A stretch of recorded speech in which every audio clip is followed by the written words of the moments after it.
A ver, una pregunta. ¿Qué tienen en común Alejandro Magno y Julio César? Bueno, a bote pronto, que fueron dos de los mayores líderes militares de la historia, Vale, sí, pero voy más allá. O Demóstenes y Cicerón. dos oradores excepcionales. Exacto. Pero la clave es que, más allá de ser gigantes de la historia, a alguien se le ocurrió la idea de poner sus vidas una al lado de la otra, como en un espejo, para ver qué nos contaba el reflejo. Y esa idea, que hoy nos puede parecer casi lógica, fue revolucionaria en su momento. No se trataba solo de contar quién ganó qué batalla. No. Se trataba de entender por qué una vida tomaba un camino y otra que parecía tan similar acababa de una forma radicalmente distinta. La clave era descifrar el carácter. Pues ese es precisamente el corazón del material que vamos a analizar hoy. Vamos a sumergirnos en una obra que, literalmente, ha moldeado nuestra forma de entender el liderazgo, la virtud y hasta la biografía durante casi 2 milenios. Hablamos, por supuesto, de las vidas paralelas del escritor grecorromano Plutarco. Eso es. Y lo que queremos entender es por qué su autor insistía en que él no escribía historia, sino vidas.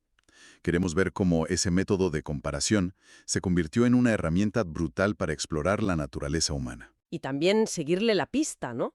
Ver cómo este texto, a través de una odisea de traducciones y reinterpretaciones, acabó nada menos que en la pluma de Shakespeare. Y de tantos otros. Pero antes de empezar, hay un apunte inicial que lo cambia todo. Sí, y es fundamental entender esto desde el principio. El propósito de Plutarco era, por encima de todo, ético. No era histórico. O sea, no buscaba la precisión de una crónica. Para nada. Lo que quería era ofrecer un espejo moral.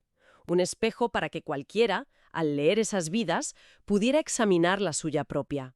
Vamos, que fue, en esencia, una de las primeras grandes obras de autoayuda de la historia. Me encanta esa definición. Bueno, pues vamos a desgranarlo. Empecemos por lo más básico, para situarnos bien. ¿Qué son exactamente las vidas paralelas? Pues a ver, es una serie de biografías escritas en griego. Estamos a principios del siglo II después de Cristo, y su autor, Plutarco, no era un simple cronista. No, eso está claro. Era filósofo, era un erudito, y un dato que a mí me parece muy revelador, era sacerdote de Apolo en el oráculo de Delfos. Ojo, eso es importante. Su mente estaba entrenada para buscar significados más profundos, no solo para acumular hechos. Totalmente. Y la estructura de la obra es donde reside gran parte de su genialidad. Lo que nos ha llegado son 23 pares de biografías. Un griego y un romano en cada par. Eso es. Siempre empareja a un personaje griego con un romano que tuvo un destino o un carácter que él considera similar. Por ejemplo, Teseo, el fundador mítico de Atenas. Ujú, con Rómulo, el de Roma. Exacto. O uno de mis favoritos, Alcibíades, el general ateniense, que era tan brillante como caótico, lo compara con Coriolano, el general romano resentido que se exilió y luchó contra su propia ciudad. Y creo que también hay 4 biografías individuales que han sobrevivido, ¿no? Sí, 4 que se quedaron sueltas, por así decirlo. Vale. Y aquí es donde llega la frase, la declaración de intenciones, que lo pone todo, como decíamos, patas arriba. En la introducción a su vida de Alejandro, Plutarco escribe, y cito textualmente, «No son historias lo que escribo, sino vidas». Es una frase potentísima. Es que es casi una advertencia.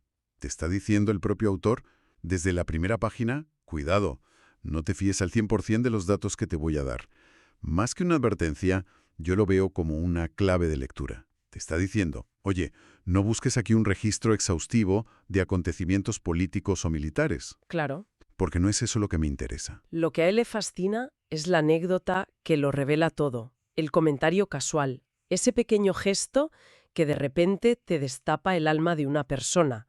Su motivación era explorar cómo el carácter, ya sea bueno o malo, forja el destino de alguien. Entiendo el propósito moral, de verdad, pero sigo pensando que es una distinción peligrosa. Si no le importa tanto la verdad histórica, ¿dónde pones la línea? Es que su concepto de verdad era diferente al nuestro. Como señala una de las fuentes que manejamos, su objetivo era doble. Por un lado está el análisis moral, que ya hemos comentado. Sí. Pero por otro, y esto es muy interesante, había una intención cultural muy, muy profunda. Una introducción de 1895 de un tal George Wyndham Lo explica de maravilla. Dice que Plutarco quería devolver a los griegos ese contacto que habían perdido con los vivos en la muerte de Grecia. O sea, quería demostrar que la grandeza griega no era una simple reliquia del pasado. Justo. Quería ponerla a la altura de los grandes hombres de Roma, que era la superpotencia de su tiempo. Era una forma de decir, mirad, nuestra cultura produjo figuras tan complejas y dignas de estudio como las vuestras. Una especie de diplomacia cultural a través de la biografía. Me parece fascinante. Lo es. Y él mismo era muy consciente de las limitaciones de su trabajo. En su Vida de Pericles deja una cita que a mí me parece demoledora sobre la dificultad de ser historiador. A ver. Dice algo así como: es tan difícil descubrir la verdad de cualquier cosa mirando el registro del pasado. El paso del tiempo oscurece la verdad de épocas anteriores, e incluso los escritores contemporáneos disfrazan y tuercen la verdad por malicia o adulación. ¡Guau! Es de una honestidad brutal. Pero entonces, si el propio autor te admite que las fuentes no son fiables y que la verdad se manipula, ¿en qué se basa? ¿No le resta eso toda credibilidad a su obra? Le resta credibilidad como documento histórico, si lo miras con ojos del siglo XXI, pero le da toda la credibilidad del mundo como obra de filosofía moral. Vale. Y eso nos lleva directamente a entender su método, el del biógrafo como una especie de artista. Un artista moral, me gusta mucho ese concepto. Pero sigo con la duda. Si no le preocupaba la exactitud, ¿significa que se inventaba las cosas? No. Porque si es así, ¿por qué no escribir directamente fábulas? ¿Por qué usar figuras históricas y luego vas a modelar los hechos a tu antojo? Suena un poco a crear fake news con fines didácticos. No es tanto que se lo inventara de la nada, sino que seleccionaba, enfatizaba y, sí, moldeaba el material para sus fines. Él no creaba hechos, pero elegía qué anécdotas contar y cuáles omitir para que el personaje encajara perfectamente en su comparación. Dame un ejemplo concreto. La fuente que manejamos nos da uno perfecto. Su biografía de Eumenes, uno de los generales de Alejandro Magno. Vale. El texto describe esa biografía como una creación artificial para proporcionar una contraparte a su Sertorio. Sertorio, el general romano que lideró una rebelión contra Roma desde Hispania, ¿verdad? Ese mismo. Pues Plutarco necesitaba un griego con una historia paralela. Una historia de lealtad conflictiva, de lucha contra los suyos. Y Eumenes le venía bien. Eumenes existió, claro, y luchó en las guerras de los sucesores de Alejandro. Pero, ¿Plutarco? Plutarco narra su vida resaltando ciertos rasgos y dejando otros en la sombra, para que el paralelismo con Sertorio sea casi perfecto. Subordina el dato histórico a la lección moral que quiere transmitir. Entiendo. Entonces, la gran lección aquí es que Plutarco no era un periodista, era un entrenador moral. Usaba la vida de otros como si fuera un gimnasio para el carácter de quien lo leía. Esa es la imagen perfecta, sí. Su obra no busca la objetividad, busca la introspección. Y por eso no hay buenos buenísimos ni malos malísimos. Nunca. Por eso no presenta héroes de mármol ni villanos de cartón. Describe las virtudes y los defectos de todos. La ambición de César es tan visible como su genio militar. Los utiliza como lo que la fuente llama actores morales en un gran escenario. El objetivo final es que quien lee se vea reflejado en ellos, que se pregunte, ¿y yo qué? ¿Cómo actúo yo ante la ambición, la traición o el deber? Exacto. Y, según los textos que hemos visto, nunca te da respuestas fáciles. No, eso parece. Incluso cuando emite un juicio, lo que hace es, y cito, plantear preguntas a sus lectores y sugerir líneas de pensamiento alternativas. Te invita al debate. Fomenta una visión compleja de la realidad. Te hace apreciar que puede haber verdad en puntos de vista que son totalmente contradictorios. Es asombrosamente moderno, la verdad. No te dice piensa esto, sino, mira, aquí tienes material para pensar, totalmente. Vale, lo aceptamos. La obra es una genialidad como ejercicio moral, aunque sea, digamos, cuestionable como historia, pero eso mismo la hace rara, controvertida. Y aquí viene mi gran pregunta. ¿Cómo es posible que un texto así, escrito en griego en el siglo II, no solo sobreviviera a la caída de Roma, sino que se convirtiera en una de las obras más influyentes de la cultura occidental? Pues ese viaje es casi tan fascinante como las propias biografías que cuenta. El primer milagro, como dices, es que sobreviviera. 1000 años son muchos años. Muchísimos. La obra circuló lo suficiente en el Imperio Romano como para que se siguieran haciendo copias durante toda la Edad Media. No llegó intacta, eso sí, se perdieron algunas vidas, como la de Hércules. Y la comparación entre Epaminondas y Escipión el africano, no, que dicen que es una pérdida terrible. Una pérdida que los historiadores lamentan enormemente, sí. Pero bueno, lo esencial sobrevivió. Y después de 1000 años de copistas, llega la revolución de la imprenta. El punto de inflexión. Claro, la primera edición impresa aparece en Roma, sobre 1470. Y un dato curioso, Ujú. no se imprime en el griego original. Ah, ¿no? No, se imprime en latín, que era la lengua universal de los estudiosos europeos en ese momento. A partir de ahí, se desata un efecto dominó. Se traduce al italiano, al español, en 1491, al alemán. La obra empieza a salir de los monasterios y a llegar a las bibliotecas de príncipes, de eruditos. Pero todavía no es un bestseller, por así decirlo. Aún es algo de nicho. Exacto. El momento clave, el punto de inflexión que convierte a Plutarco en un fenómeno cultural de masas, es la traducción al francés de Jacques Amyot en 1559. ¿Y qué tenía de especial esa traducción? Que la prosa de Amyot era una maravilla. Era elegante, era clara, vibrante. Consiguió que Plutarco sonara contemporáneo. Hizo que dejara de ser un clásico polvoriento para convertirse en lectura apasionante. Y fue un éxito arrollador en toda Europa. Y aquí es donde la historia da un giro increíble. Porque si no me equivoco, esta versión francesa es la que acaba llegando a Inglaterra. Así es. La primera gran traducción al inglés, la de Sir Thomas North, en 1579, no se hizo a partir del griego original. No me digas. North tradujo el francés de Amyot. Así que ya tenemos un doble filtro, del griego al francés y del francés al inglés. Un momento. ¿Me estás diciendo que el Plutarco que definió la visión del mundo clásico para todo el público de habla inglesa no era realmente Plutarco? Era la interpretación que un francés hizo de Plutarco. Alucinante. En gran medida, sí, y lo más asombroso de todo es quién fue el lector más importante y más influyente de esa producción. La versión de North se convirtió en la fuente principal para un dramaturgo que empezaba a despuntar en Londres llamado... William Shakespeare. Espera, frena un poco. Obras maestras como Julio César, Antonio y Cleopatra o Coriolano no se basan en fuentes históricas romanas directamente. No. Se basan en una traducción de un griego que admitía abiertamente que no escribía historia. Exactamente. Hay pasajes enteros de esas obras de Shakespeare que son la prosa de Thomas North puesta en verso, casi palabra por palabra. El carácter de Bruto, la pasión arrolladora de Cleopatra, el orgullo de Coriolano.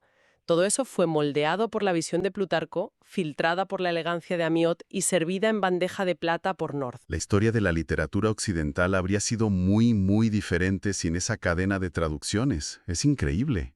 Desde luego. Y la popularidad de Plutarco no se detuvo ahí, ni mucho menos. No. En 1683, más de un siglo después de la de North, se publicó una nueva traducción al inglés. Y esta vez, sí, directamente del griego. Se conoce como la traducción de Dryden, porque el gran poeta John Dryden fue su editor general. El hecho de que sintieran la necesidad de hacer una nueva traducción desde la fuente original ya te dice algo. Te dice que Plutarco ya no era solo una fuente para dramaturgos. Se había convertido en un pilar fundamental de la educación y de la cultura. Todo caballero culto debía haber leído a Plutarco. El legado parece innegable, desde luego. Las fuentes que manejamos citan una lista de admiradores que de verdad quita el aliento. El filósofo Montaigne llegó a decir: «Nosotros, los ignorantes, estaríamos perdidos si este libro no nos hubiera sacado del fango». Y los ejemplos siguen y siguen. Beethoven, en plena crisis personal por su sordera, escribió en una carta que Plutarco me ha mostrado el camino de la resignación. Encontró en esas vidas una fuerza moral para soportar su propio destino. Y el ensayista estadounidense Ralph Waldo Emerson, que la definió como una Biblia para héroes. Incluso un académico más reciente, Carl Rollison, afirma que ningún biógrafo lo ha superado en resumir la esencia de una vida. Pero todo esto me genera una contradicción muy grande. A ver, ¿cómo es posible que tantos pensadores, artistas, líderes, admiraran tan profundamente a un autor que, como ya hemos establecido, jugaba con los hechos para defender una tesis moral? ¿Es que no veían el problema? ¿O no les importaba? Ahí es donde el legado de Plutarco se vuelve mucho más complejo, y si quieres, oscuro. Porque la respuesta es que no solo vieron ese potencial, sino que hicieron exactamente lo mismo que él, pero a gran escala. ¿A qué te refieres? A que la obra ha sido constantemente manipulada. Los traductores y los editores a lo largo de los siglos no han sido meros transmisores del texto. Han usado a Plutarco para librar sus propias batallas ideológicas, ¿De qué manera? cambiando el texto directamente. A veces con cambios sutiles en la traducción, pero sobre todo de dos formas. La primera, por simplificación. El mismo George Wyndham, que elogiaba a Plutarco, se quejaba ya en 1895 de cómo en su época se reducían las vidas genuinas a longitudes convenientes para resúmenes y tesoros. Lo estaban convirtiendo en un libro de citas y anécdotas, como un manual de coaching de hoy en día. Exacto. Lo vaciaban de toda su complejidad, de todas sus contradicciones, para dejar solo las pildoritas edificantes. Le quitaban el alma, irónicamente, para intentar vender lecciones para el alma. Justo. Y el segundo método es la manipulación ideológica directa. El caso más flagrante que cita nuestro material es esa traducción de 1683, la que editó John Dryden. Sí, La académica Rebecca Nesbeth sostiene que el editor real, un tal Jacob Tonson, la utilizó para lanzar un mensaje político muy concreto en la Inglaterra de la Restauración. ¿y cuál era ese mensaje? Tolerancia religiosa. Tonson se aseguró de que en la introducción y en las notas de la traducción se destacara constantemente que Plutarco era un pagano. Un sacerdote de Apolo, como decíamos al principio. Claro, el argumento implícito era: si este hombre, sin ser cristiano, pudo alcanzar la cima de la sabiduría moral y la razón, entonces, y cito, la adhesión a una fe distinta no debería descalificar a un individuo racional para la participación política. Increíble. Estaba usando a un autor grecorromano del siglo II para luchar contra la intolerancia religiosa en la Inglaterra del siglo XVII. Exactamente. O sea que cada época ha leído a Plutarco a través de sus propias gafas. Ha buscado en él la justificación para sus propias preocupaciones, sus propias luchas. Las vidas paralelas no es un texto estático, para nada. Es una especie de documento vivo que se ha ido reescribiendo con cada nueva lectura. Y esa es, seguramente, la prueba definitiva de su genio. Una obra que permite ser leída y reinterpretada de formas tan distintas durante 2 milenios y que sigue generando debate, es, por definición, una obra maestra. Bueno, recapitulando entonces. Las vidas paralelas de Plutarco son muchísimo más que una simple colección de biografías. Desde luego. Son, por un lado, un estudio magistral sobre el carácter humano. Por otro, un puente cultural entre Grecia y Roma. Y, a través de esa increíble cadena de traducciones que hemos visto, una de las piedras angulares de la literatura y el pensamiento occidental. Y su relevancia no ha disminuido nada, porque, como concluye una de nuestras fuentes, encontramos a Plutarco sorprendentemente relevante hoy porque nada ha cambiado realmente en la naturaleza humana, en los 19 siglos desde que Plutarco escribió. La ambición, la lealtad, la traición, el sacrificio. Los dilemas morales son exactamente los mismos. Cambia el escenario, pero los actores y sus conflictos internos son idénticos. Y para terminar, me gustaría lanzar una idea final para la reflexión. El objetivo de Plutarco, como hemos visto una y otra vez, era usar las vidas de los grandes para inspirar un examen moral en sus lectores. Sí. Si su propia obra, su propio legado, ha sido constantemente editado, simplificado y reinterpretado para ajustarse a las agendas morales y políticas de otras épocas. ¿No será que el propio acto de manipular y adaptar estas vidas es en sí mismo el reflejo más perfecto de esa naturaleza humana, siempre buscando ejemplos en el pasado para justificar sus acciones en el presente, que el propio Plutarco se propuso explorar?